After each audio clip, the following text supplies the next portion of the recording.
Hello అండి. ద్వారకా తిరుమలలో yoga event ఉందని చెప్పి మేము ద్వారకా తిరుమల అయితే వెళ్ళామండి 2 డేస్ బ్యాక్.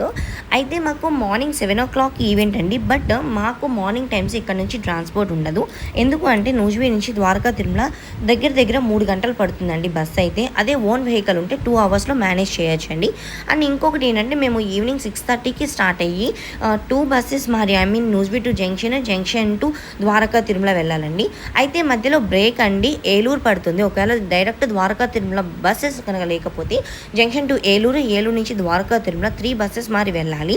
అయితే మాకు ఉన్న ఈవెంట్ ప్లేస్లో ద్వారకా తిరుమల మాకు కొంచెం దగ్గర అనుకుని మేము సెలెక్ట్ చేసుకున్నాము.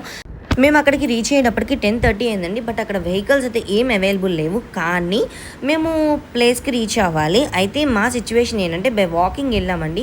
నాకైతే అస్సలు చెప్పడానికి కూడా ఏం మాత్రం కూడా ఓపిక అయితే లేదండి నడిచేటప్పటికి. కనీసం ఒక వెహికల్ కూడా ఏం రాలేదండి. ఈవెన్ బైక్ వచ్చినా కూడా ఎక్కేసి వెళ్ళిపోదాం అన్న సిచ్యువేషన్. 10:30 అయిపోయింది.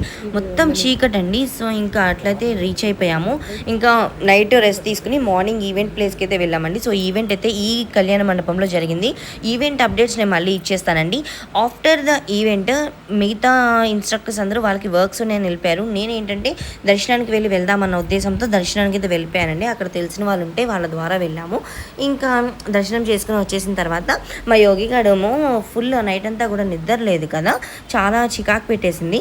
ఇంకా దర్శనం చేసుకుని వెంటనే బ్యాక్ అయిపోయాము. మాకు ఎట్లా అంటేనండి ద్వారకా తిరుమల నుంచి బస్సెస్ అవైలబుల్ ఉంటాయండి. బట్ చాలా రేర్ ఉంటాయండి డైరెక్ట్ నూజివీడికి.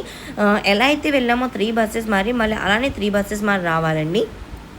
సో జర్నీ రిస్కే కానీ దర్శనం కానీ ఈవెంట్ కానీ చాలా బాగా అయిందండి. నేను మళ్ళీ ఈవెంట్ వీడియో అప్లోడ్ చేస్తాను.